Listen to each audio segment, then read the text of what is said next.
Kısa şəkildə çalışacağım, anladım. Uzun danışmayacağım. Bu İlxoz Kalxozoviçin hakimiyyət üçün nələrə qadir olduğunu, nələri qurban verəcəyini sizə bir daha xatırladacağım. Və həmişə dediyim kimi bunun bütün aldığı nəfəsdə, ailəsi də, bütün Azərbaycanda, bütün dünyada hakimiyyətdə qalması üçün qurban veriləcək bir vasitədir. Yəni bu adamın fikri, zikri hakimiyyətdə qalmaqdır. Nəyi desələr imzalayar, nəyi desələr edər, tək hakimiyyətdə qalsın. Bilirsiniz niyə? Çünki bu özü də bilir ki, bu şəlpə, bu əski parçası İlxoz Kalxozoviç Komsomolski hakimiyyətsiz heç nədir. Və bu hakimiyyətdən düşərsə, sağ qalarsa, onun başına gələcəkləri o özü yaxşı bilir.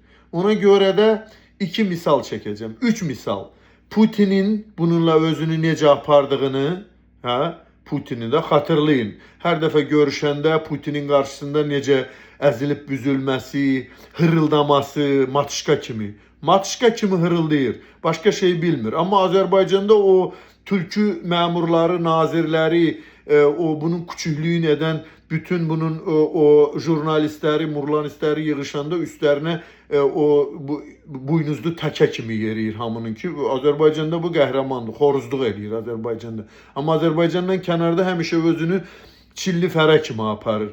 Qıqqıldamaqdan başqa bir şey bilmir. Putinin də qarşısında heyl eləyir, Avropaya gələndə Avropalıların da qarşısında heyl eləyir. İndi ikinci misala və üçüncü misala keçəcəm. Xatırlayın, bu Paşinyanla Amerikaya gedəndə Trump bunun iğnəsini vurdu. Hatırlayırsınız da o videonu mən neçə dəfə paylaşmışam.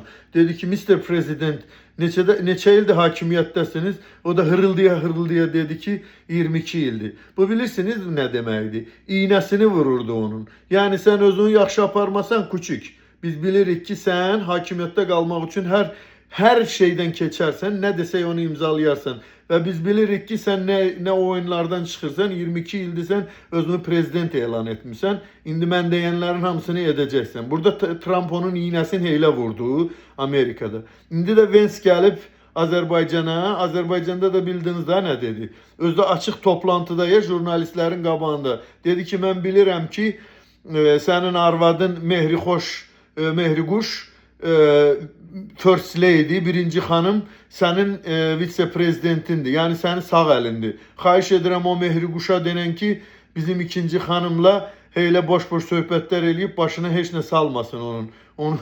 Onun başını qarışdırmasın. Bildin daha nə deməkdir o da? Bilin. O da o deməkdir ki, Akuçen, səni Maduranın gününə salarıq. Nə deyiriksə onu edəcəksən, nə deyiriksə onu imzalayacaqsan və istədiyin bu cındır hakimiyyətini də əlində saxlayacaqsan. Və bilirik ki, sən nə oyunun oyunçususan, diktator. Bax bu qədər.